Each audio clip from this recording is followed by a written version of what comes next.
Hi guys, welcome back to Seduce Me.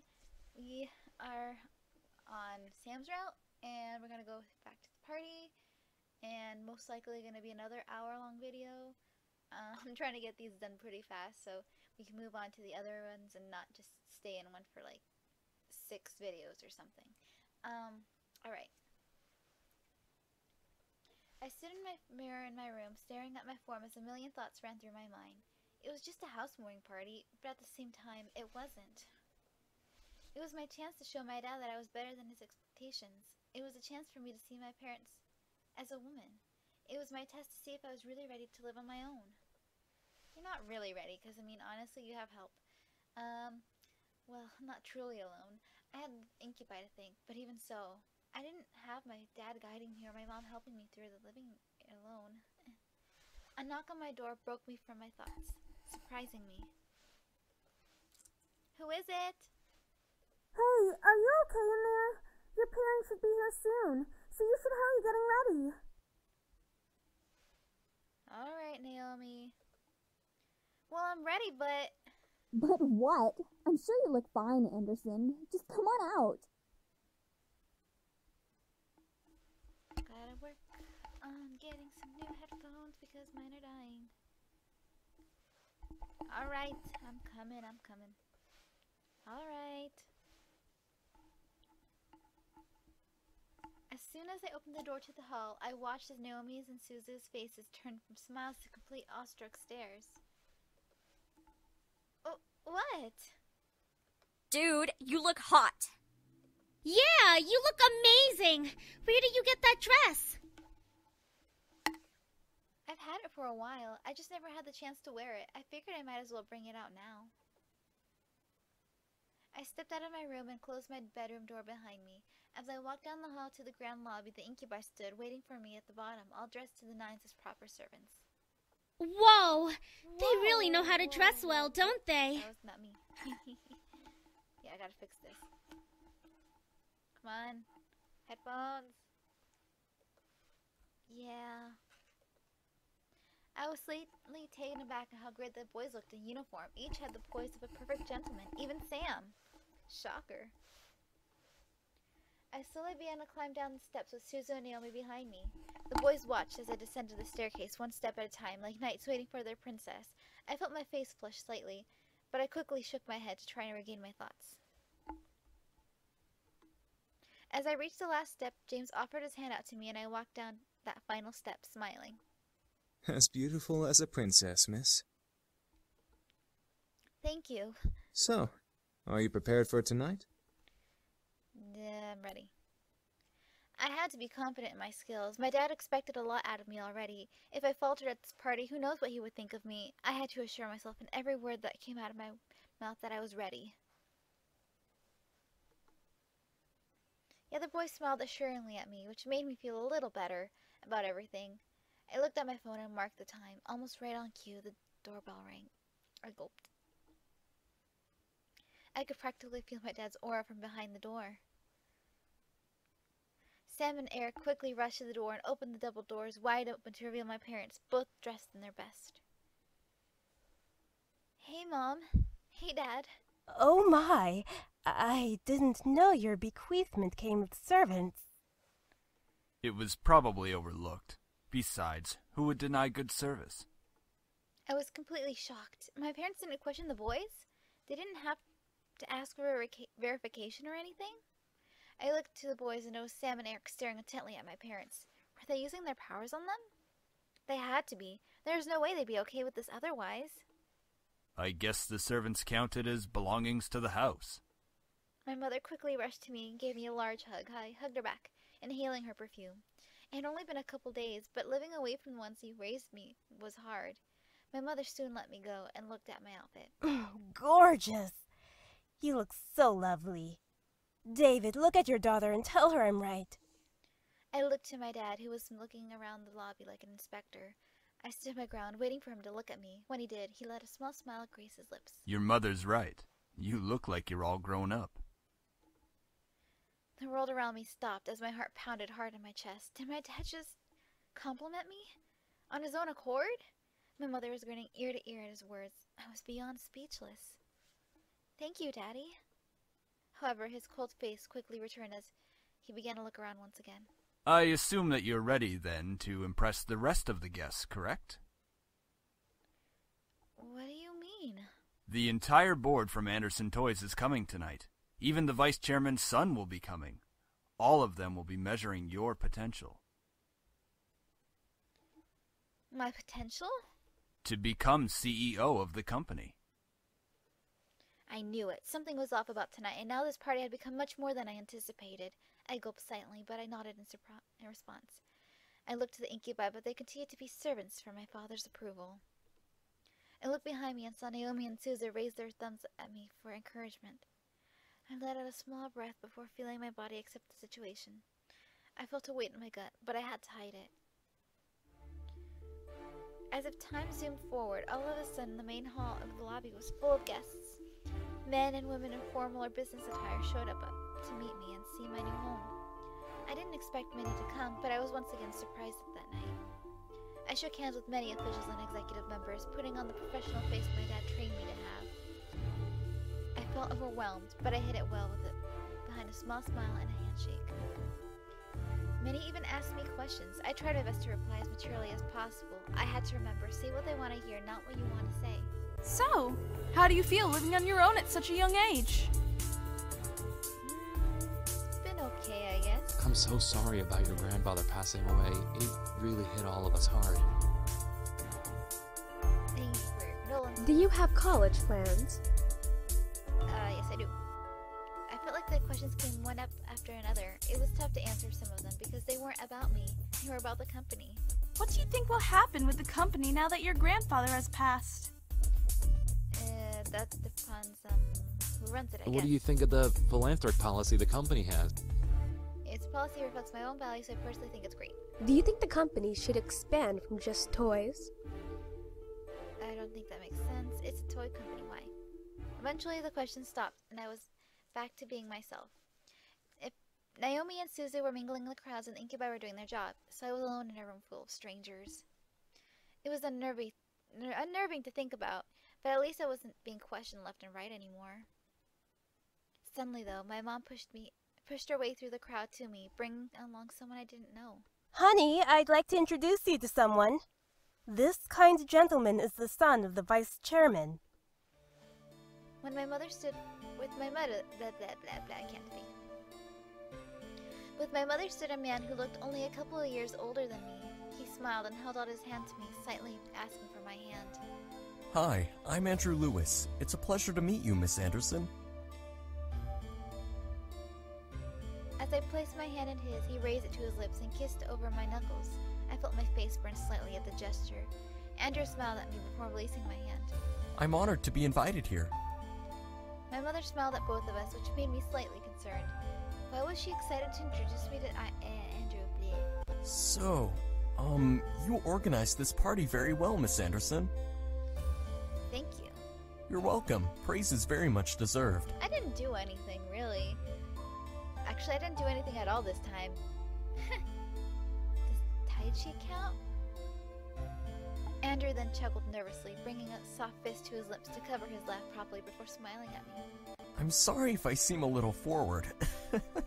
I've just been excited to meet Harold Anderson's granddaughter. Huh? Why? He used to talk about you all the time in the office on how you helped him refine his toys. I only attended meetings and heard all of the stories. You've helped a lot with the success of the company without having to actually work there. Oh, wow, I didn't know he talked about me. That would explain everyone's fascination with me and their rather personal questions. I looked to Andrew, who had a kind face to me. Something about him seemed off, and I didn't know what it was. He seemed to be hiding something. Whether it was good or bad, I was not able to find out. I felt someone walk up beside me, causing me to turn to them. Next to me was my dad, giving his cold stare to Andrew, who suddenly became tense. So, you're Jared's son. Andrew's body twitched slightly. Whether it was fear or insult, Andrew locked eyes with my father. I couldn't help but feel the tension between them.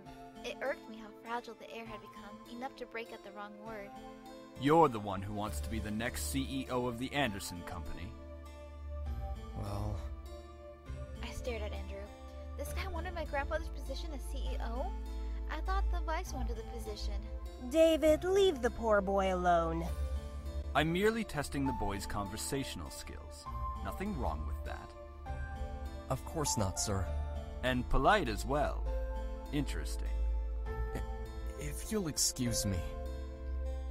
Quickly, Andrew retreated away from my family to the crowd of people. I'll stay put this time.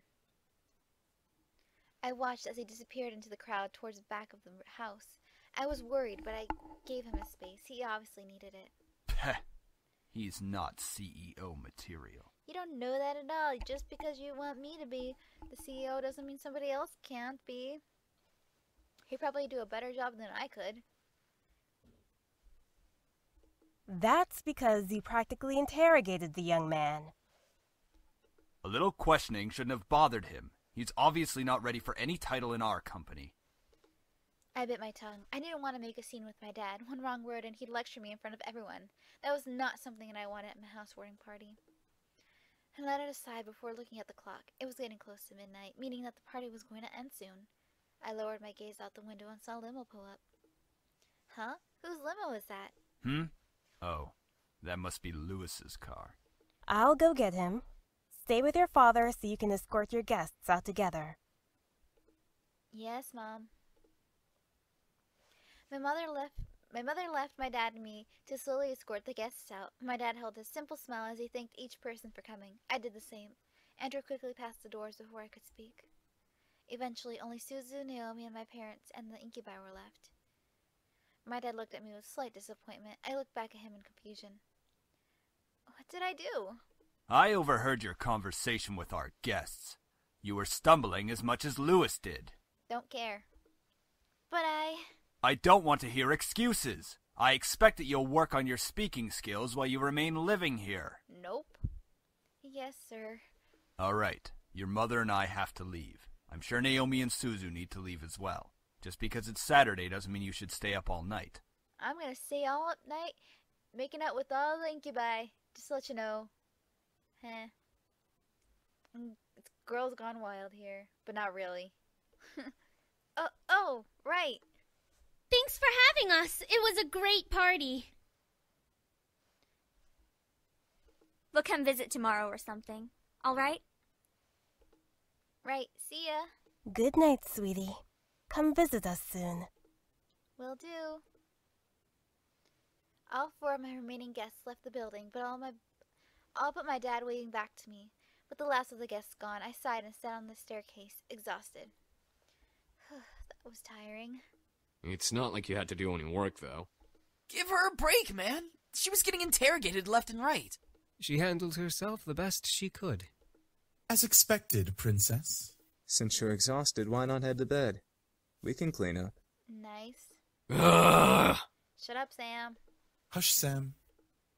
Are you guys sure? Positive. It shouldn't take long. Alright. Ho ho ho! It didn't take long to find you little shits after all. I felt a hot shudder run down my spine. The voice from my dream echoed through the hair in my ears. I looked around, panicked. Alongside the incubi, James placed a hand on my shoulder, trying to remain calm. Don't worry.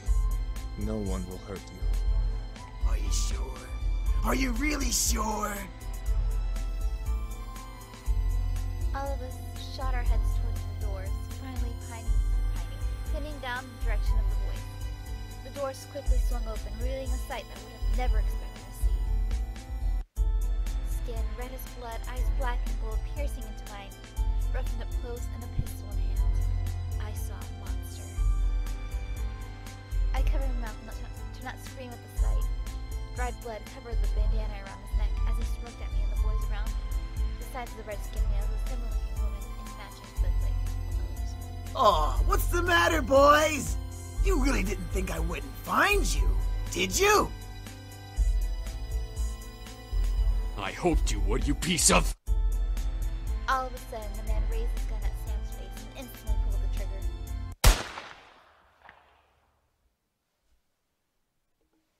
We all gasped in shock, instinctively expecting to see a bullet run through Sam's face, but... What the fuck? What? What should have been a headshot ended with a loud but empty blank shot. The pistol echoed its empty shots as the man grew more and more pissed, pulling the trigger over and over in aggravation. Luckily for my ears, it became quieter after its first shot. Why the fuck won't you work? This place is protected. What did you say, Shrimp? This place has a seal, protecting it from Hellborn magic. What the fuck is that supposed to mean? Ah! Intelligent and... No, I'm not going to do it. The man growled and threw his gun at Sam, who was able to dodge in time. The pistol bounced off the ground a couple of times before sliding further away, hitting the wall in a final stop. As it stopped moving, the gun faded into black flame that faded into the air.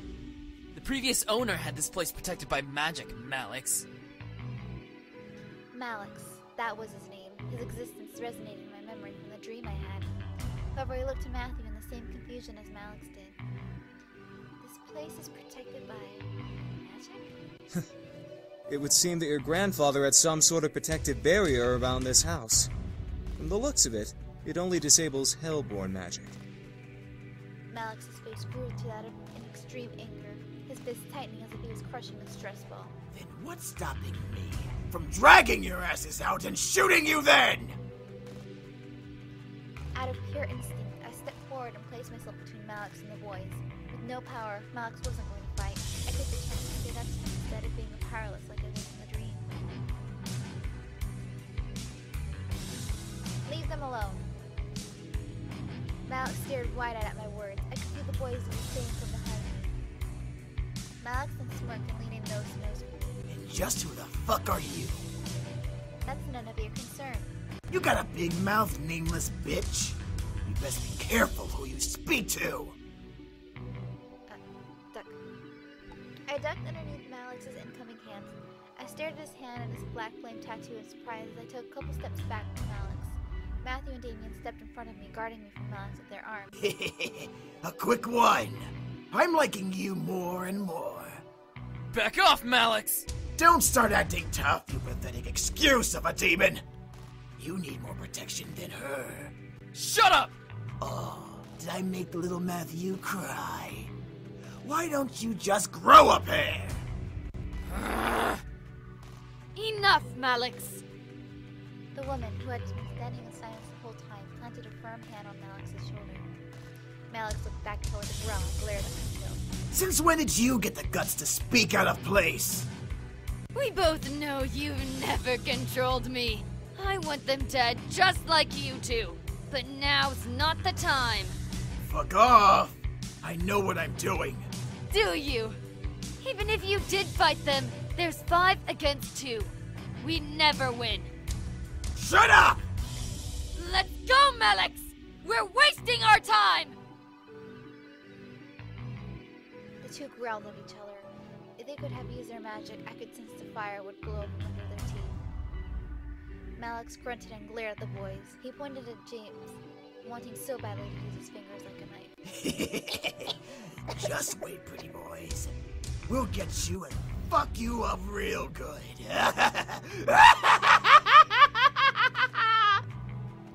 Then Malex turned to me, moving his fingers to point directly between my eyes. And don't think you're safe. Step outside. I dare you. With that,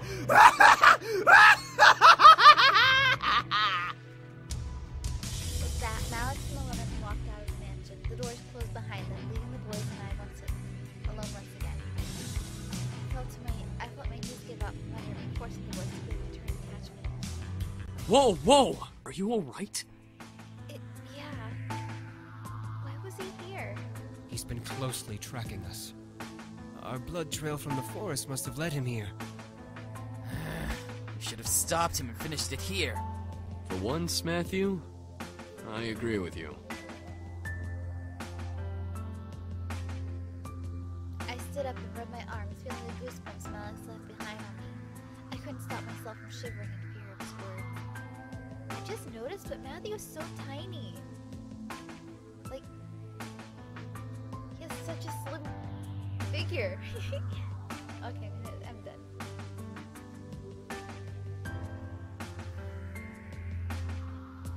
Malex? Was he a That son of a bitch is not a demon. He's a devil.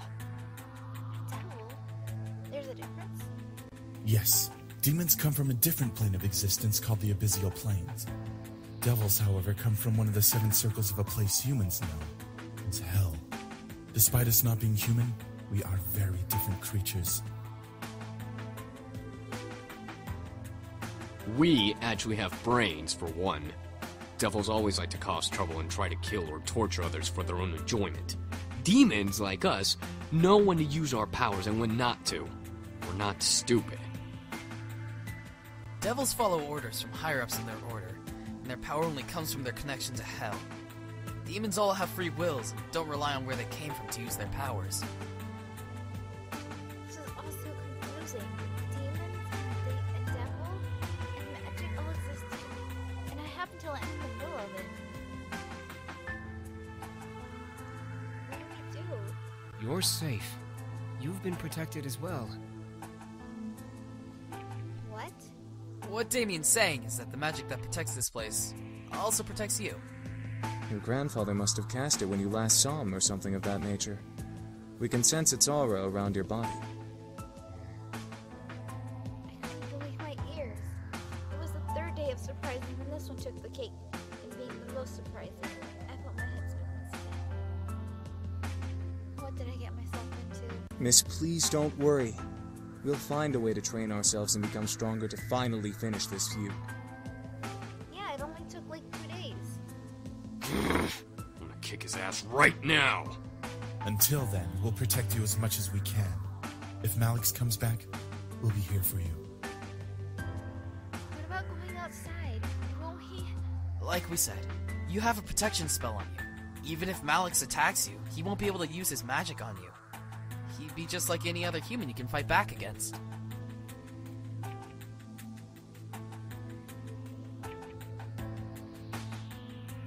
Excuse me for a second, I just heard some horrible noise, and I fear for someone's life. Be right back.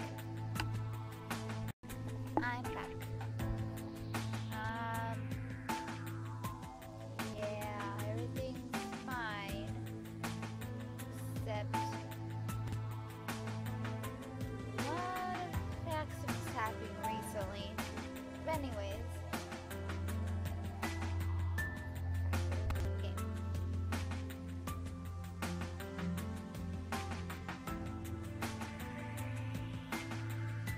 Didn't you say you knew Taekwondo? Well, yeah.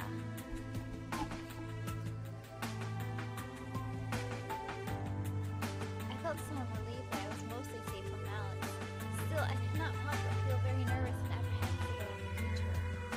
The boys were safe here to try to make them stronger. What if Malex did the same? Even more so, I was lost about how my grandfather knew about magic. I had to find out. At least I had time. I went to bed that night feeling nervous. Despite the words of the incubi, I felt like a target to something I'd never be able to explain or prove. Magic? Devils? Demons? How did all this even happen? Should I really meddle with the situation? They're only staying until after they defeat Malex. That's right, they said they'd only stay until after they defeated Malex. After that, my life could go back to normal. Temporary insanity, as Kay would say. The question was then, would I want them to leave? The question was then, would I want them to leave? If my life went back to normal, then I'd have to care for the house all by my own.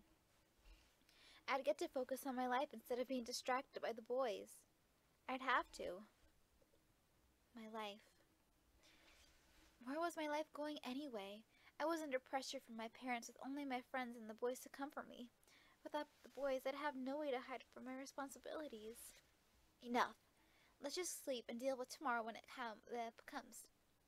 Defeating my sense of thought, I forced myself to sleep, unsure of what tomorrow had planned for me. Hopefully, whatever the future had for me, I would be ready for it. I promise to be with you forever. You're so important to me. I swear I'll give my life to you. Please, let me love you. I'll be by your side, always. I can't imagine living without you. I want to be with you. I love you. I slowly opened my eyes, letting the voices of my dreams echo in my head and force me awake. I rubbed my eyes before sitting up and looking at my clock. 7 a.m.? Why am I up so early? I fell back onto the bed and closed my eyes, trying to get back to sleep. However, something kept me awake. Why? It's too early to be even alive. I gave up and sat up, staring at the fireplace across from my bed. A sigh escaped from between my lips before I threw my legs over the side of the bed. What to do at 7 a.m. in the morning?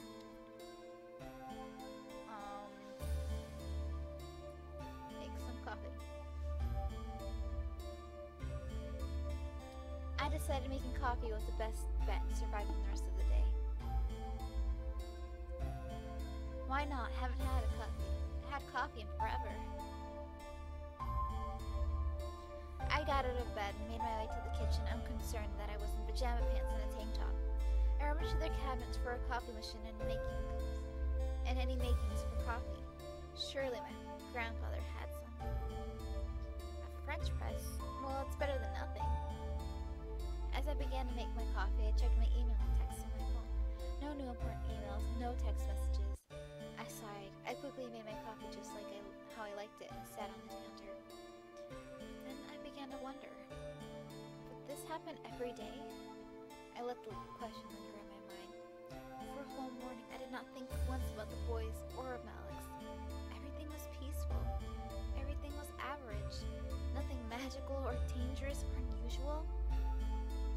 I simply drank my coffee as I let the thought marinate in the back of my mind. I returned to my bed feeling the weight of the morning drag me under my covers to try sleeping again. I had energy, but I wanted more sleep. It was Sunday and nothing was happening today. Come on, eyes, back to sleep. I shut my eyes and I tried to slow my breathing. I looked at my phone to check the time once again. It was noon, yet it felt like I had slept for much longer. Why is time going so slow? I sighed, got changed into normal clothes, and went out to the main hall and sat on the stairs. Sundays were very boring. However, the muffled sounds of battle caught my attention. Huh? I quickly went to the backyard in response to the noise I had heard. In the yard was all 5 of the boys practicing fighting. Sam was in the middle with the other 4 surrounding him and throwing punches and kicks at him. Sam, being the strongest of the bunch, blocked and dodged each almost masterfully. I'm not going to disturb them. I just watched. The boys were very much in their own world, focused on the training they were all in. It was better to not disturb them. I checked the time and decided to head to the kitchen. I was getting hungry, and I'm sure the boys would need to eat soon, so lunch was a must. Might as well make lunch today. It's been a while since I cooked. Lunch wasn't particularly hard. I decided to make simple chicken and rice. Gotta keep their energy and strength up with protein. I took my time to make almost perfect chicken breasts along some rice. Cooking wasn't hard unless you didn't know what you were doing in the first place. I placed the food in the dining room. However, none of the boys were there. By the time I brought the final dish out, I carried that dish to the main lobby, catching the boys separating to different rooms of the house. Part of me wanted to go to one in particular. The other part of me wanted to just leave them be and take the food in my hand in my room and eat. Maybe I could go out today while the boys focus on training. Find one of the incubi. I quickly rushed back and grabbed the second food dish before hunting down one of the boys. I looked down each hall, trying to find one of the incubi wandering so that I wouldn't have to go through each individual room finding them. I pursed my lips in irritation. Where the heck are they? I sighed, knowing that I would have to search for them in each room.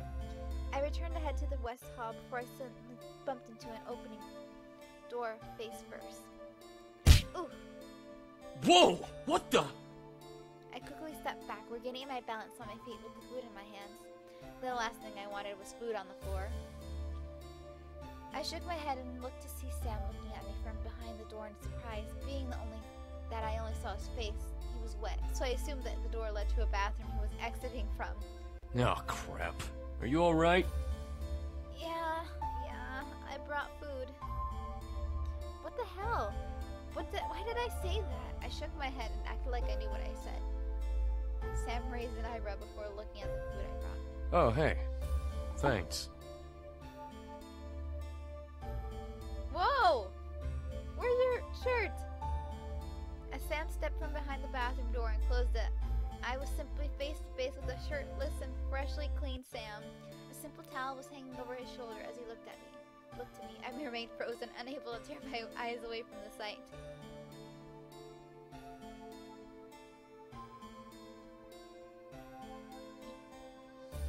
Damn, he was ripped. Hey, you alright? Hello?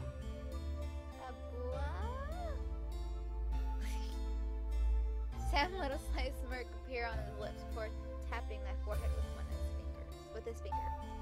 It was light, but it still felt pressure from it to push me back a bit in my feet. You gonna give me my food, or do you plan to keep staring into space like a nut job?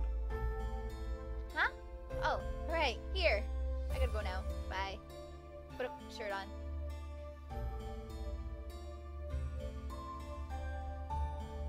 I quickly gave Sam his food, glaring at him. He chuckled before quickly dropping to the floor and crossing his legs to sit on the floor. I had to double take down at him before joining him to eat. I was hungry, so might as well. Sam must have been hungry, because he practically scarfed all of his food down before I could get 2 bites out of mine. Jeez, you eat fast. Oh, sorry. It was good, yeah. Thanks. He's got a little canine tooth. Sam sat in silence, waiting for me to finish. It was odd. It was not far from having a dog watch you while you ate. Nevertheless, I finished my food quicker than I normally did and looked to Sam, who somehow got a shirt and vest on while I wasn't looking. But damn, he was fast. Alright then, I'm heading up to the roof. Let me come with you. Roof? Roof? He was heading to the roof? Why? What? The roof? Yeah. Wanna come with? Hold on. He wanted me to join him? On the roof? The roof of a huge mansion? How? Why? I promise you won't fall, or whatever. Okay? Okay. I didn't know why I was up for this, but I said okay. The small adventure side of me was very happy with my decision, but another side of me was screaming at me, asking me why I did that. Sam took the empty dishes and placed them on a nearby stand before walking to a nearby window and looked to me. Wait, a window? Come on. I walked towards Sam, unsure what he wanted to do. As I stepped to his side, he wrapped a tight arm around my waist and hugged me against his side. Whoa! Better hold on tight. Alright, all those muscles. I instantly wrapped my arms around Sam as he opened the window and stepped up on the ledge. I could feel him tighten his grip on me as he looked up and grabbed the end of the roof with his free hand. I gripped tightly to him as he somehow was able to pull both of us up to the roof with one hand. He lifted me on the roof first before pulling himself up and sitting with a content sigh. See? I told you I wouldn't let you fall. Yeah. I sat up beside Sam's, trying to shake off what had happened. He was a demon. I had to remember that, no matter how human he looked. Pretty sight, huh? I raised my eyebrows before looking ahead of us. I gasped. The sight was truly beautiful. The estate was settled on a high hill, so the view I saw made me feel like I was flying. I could see Chicago in the distance, surrounded by forests and suburbs, like the one I resided in. Something about the sight took my breath away. I silently thanked my adventurous side for taking the risk to come up here. At least now we know where this takes place. You know, it's things like this that make the human world worth coming to. Aww. I turned to Sam at his statement, unsure of by what he meant. He kept his eyes to the view, but I could see very soft amazement in his eyes. You're right, he probably didn't even want to come. He just came because they were there. What do you mean? I'm not like my brothers. I didn't come to get away from anything or to fulfill something. Whatever they may tell you their reasons were, I came because, well, they're my brothers. And that's that. However, I didn't expect the human world to be so pretty. I didn't understand. The brothers were running from more than just Malex? What could have possibly driven them from where they were? You all ran from something? We all had our reasons for leaving the Abyssal Plains. James didn't want to deal with his problems. Matthew wanted to live with humans more than demons. I came because I didn't want to be without my brothers. So I left with them. That's rather sweet if you think about it. It doesn't matter. I came, so here I am. I frowned and bit my lips slightly. I wasn't sure if he even wanted to be here with how he was answering. Still, I felt a small wave of confidence drive me to scoot closer to Sam. I wanted to try to be friends. Fate didn't like that, apparently. I found myself losing my balance and wound up starting to fall off the roof. Ah! Whoa! Instantly, Sam grabbed me and pulled me to him. He wrapped his arms around me, making sure I wasn't able to fall back down the roof. But that wasn't what made me blush wildly from ear to ear. I'd somehow landed and straddled over his lap. Oh yeah, you know, typical anime style. You land on them and he lands on you, and then somebody breaks a leg.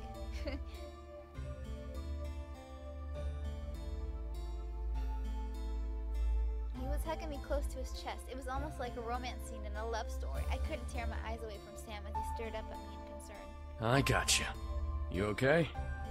Yes, I am. However, I continued to look down at him as he stared up at me. Neither of us knew what to do, and I could feel that we were both lost in the fact. As we looked at each other, Sam's face grew slightly red. Hey, I might as well say it now, but sorry for being a dick when we met. This is a weird moment to talk about this, but alright. I must have been dreaming. Sam was being sincere? Why? However, as I stared, I could feel his strength weaken. He was shaking, but continued to hold me, to keep me safe from falling. Sam, do you need energy? Sam's eyes widened before he looked away, refusing to answer, but refusing to let me go. I didn't feel any energy drain, so he wasn't trying to take advantage of the situation. That was it. He needed energy. But should I give it? Go for it. I gently grabbed Sam's face and tilted his head to angle with mine. Leaning in closer to him, I brought my lips to his and kissed him deeply. I didn't know if this would help, but it was how he got energy before. I shut my eyes, waiting for the draining feeling to reappear in my body. Sam didn't move, nor did I feel energy drain from me. I opened my eyes and saw Sam staring wide-eyed at me, but unmoving. He was unsure what to do, and I had silenced him with confusion. I don't know why, but I still felt both irritated and accomplished at the question and the look he was giving me. Where was his flirting? Where was his cocky smile? From what I remember, he took advantage of me when we met, yet now he was somehow intimidated by me. Interesting. I pulled away and spoke. I want to give you some of my energy. You used a lot of it, and I'm sure that the energy you took from me was only used for healing. Let me help you. I mean, I don't... Sam, if you don't want my energy, just tell me. But I'm offering it to you if you do. All of a sudden, I felt the familiar feeling of warmth run through my body once again. I felt my body slightly heat up as Sam pulled my body tighter to his. He regained his stoic gaze before speaking. Just remember, you offered it. Before I knew it, Sam pulled me into a gentle but passionate kiss. Heat erupted through my body as this kiss slowly and almost chemically got deeper. Sam kept an arm around my waist while I rested my hands on his chest. The energy from my body was slowly draining from the kiss, making me feel light and warm. It was almost pitiful how comfortable and how willing I was in the situation. Still, I held no regrets. I was enjoying every bit of his kiss. Sam gently leaned back, pulling me along with him so that I was laying on top of him. It felt odd, yet comfortable to be the one in control. Sam wasn't as forceful as when we first met, and it felt almost magical. It was how I imagined the first kiss to be like, except with energy drain. Soon, though, the energy drain stopped, and Sam gently pushed my face away to end the kiss. I stared down at him as we both panted for air. I had never kissed like that before, and I was so lost in the moment that I had forgotten how to breathe. Sam moved a strand of my hair from my face behind my ear. Eyes still full of desire. The look in Sam's eyes, though, I almost couldn't find the strength to pull away. I could feel the hold of his mind-altering spell fade away, but I still felt hot. Something told me that I wanted more, but at the same time, I wasn't sure if I truly wanted to give any more.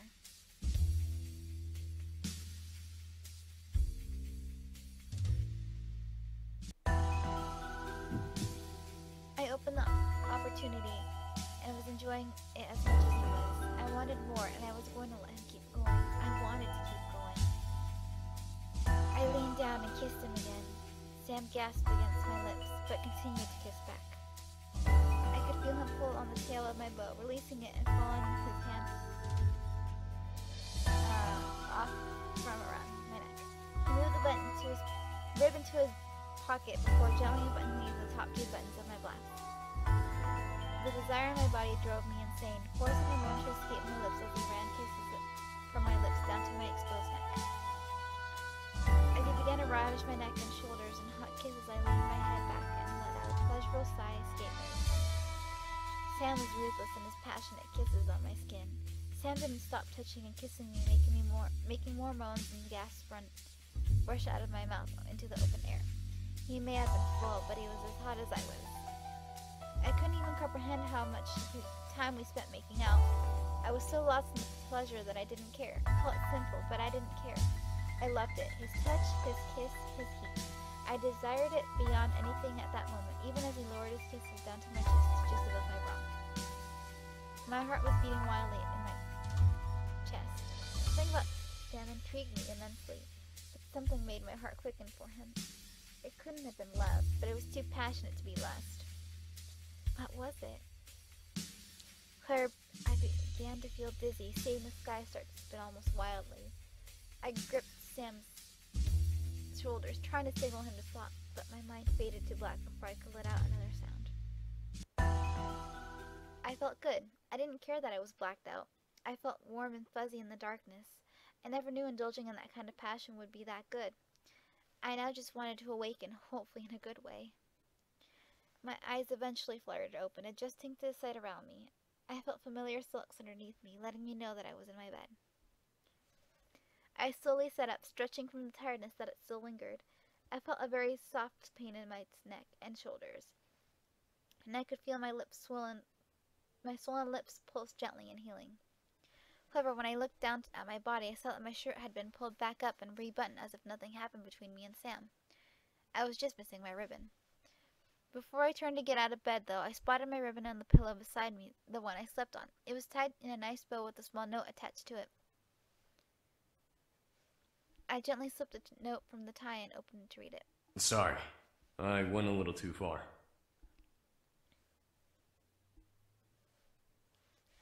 I stared to the note, letting a small sigh grace my lips. He went too far? I enjoyed it, despite the first time's circumstance. It was cute, though, to imagine him thanking me for something we both did and enjoyed. I brought the note to my chest, letting the memories of our meeting flood my mind. I indulged myself too, Sam. I guess, let me check how much time. It's 20 minutes, and how many is the other one?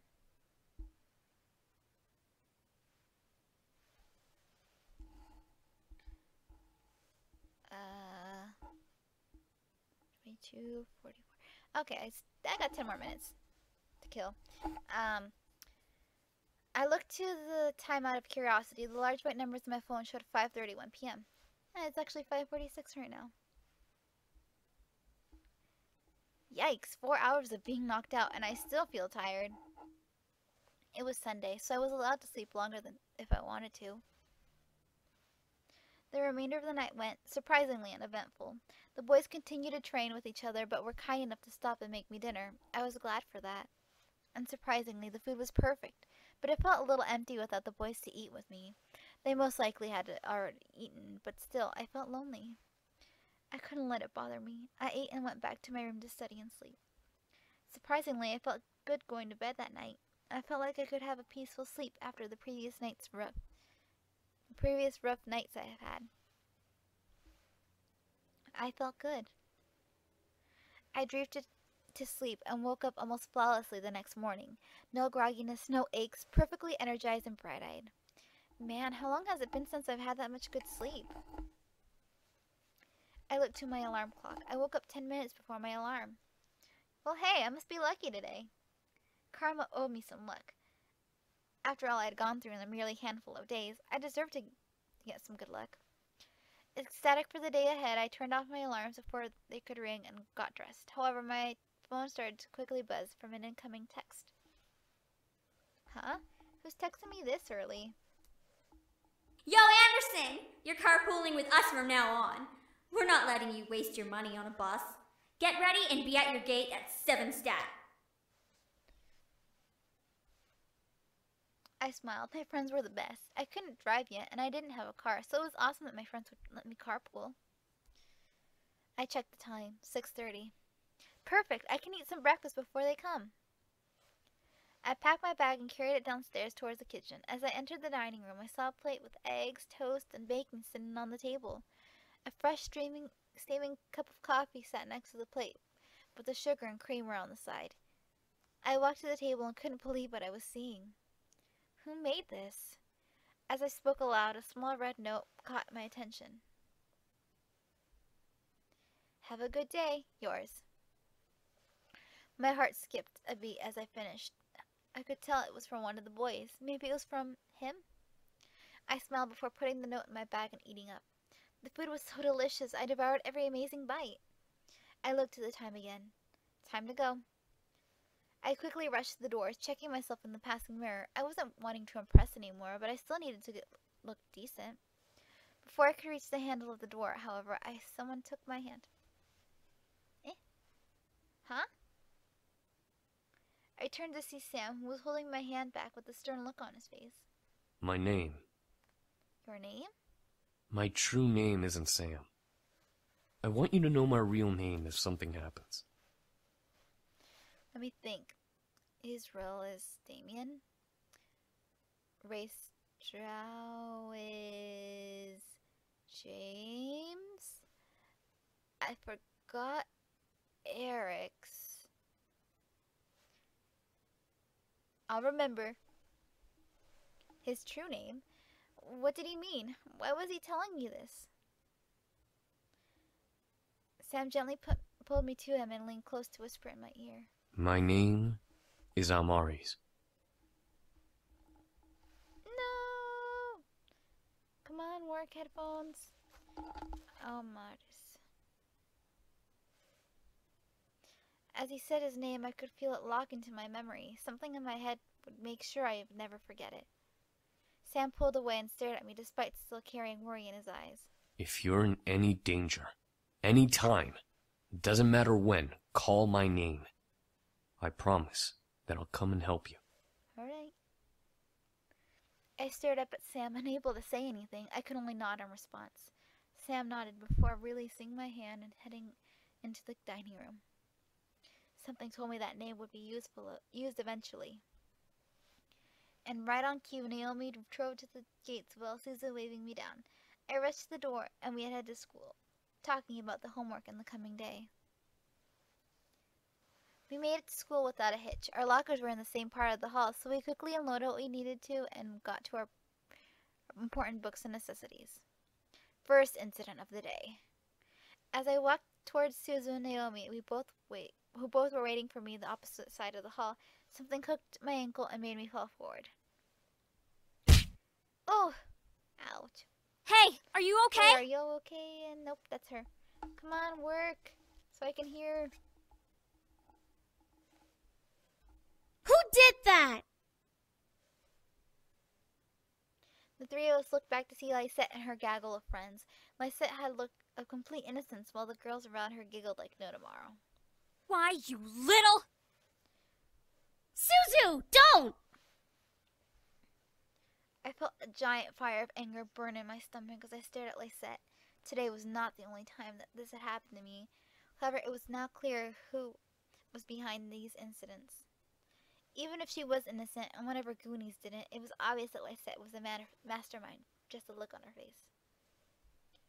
She was no friend, nor would she ever be. I had to do something. I'm walking away. No. I wasn't going to bring myself to her level. She was a bully, but I was not going to let her get to me. I had to be stronger than her, and only then would I have beaten her. I stood up and brushed myself off, pretending nothing had happened. Anderson, you okay? That was a pretty bad fall. Yeah, I'm fine. A fall like that is nothing. I merely smiled at them, not wanting to let them know that the pain rushing through my body from the fall. My arms were quaking, my shoulders were pulsing, but I remained content-faced. I quickly gathered up my belongings and nodded to my friends. Come on, we'll be late for history. Susan and Naomi looked at each other before frowning and nodding to me. Naomi and Susan flanked me as we walked to the class away of the gaggle of bullies. As we walked, I could barely see Susan flipping the middle finger at the group behind us in the corner of my eye. Friggin' bunch of Lisette feet lickers. That's gross, Suzu. But it's actually kind of funny. It's true. It's all OMG! Lisette is the best! Let's follow her around because we obviously don't have lives. Naomi and I couldn't help but laugh. The group behind us, however, did not like Suzu's words. At least my dad doesn't screw around in the black market to keep a stupid casino running. Suzu stopped. Naomi and I stopped as well to look back at Suzu, who was completely red in anger. Suzu slowly turned ahead to the group, glaring daggers at them. Fuck did you just say? I had to act fast. I placed my hand on Suzu's shoulder and gripped tightly, knowing she could try to push my hand away. Suzu, they're not worth it. Let's just go. No, I think it's about time we taught them some manners. Suzu! I looked at Lysette and her group. Lysette had a widely amused smile on her face, which irked me to no end. Nevertheless, I knew that fighting wasn't going to get us anywhere. Let's go. I grabbed Suzu by the shoulder roughly, pulling her back to Naomi and me. Suzu tried to step toward the group, but Naomi held onto her other shoulder. We held on to Suzu, who fought against our hands as we marched to class. Surprisingly, the rest of the day went off without another incident. I went to my classes, had lunch, and was anxious to get home. I think I'll stop here for today. Thank you so much for watching, and I hope to see you in the next video. Bye!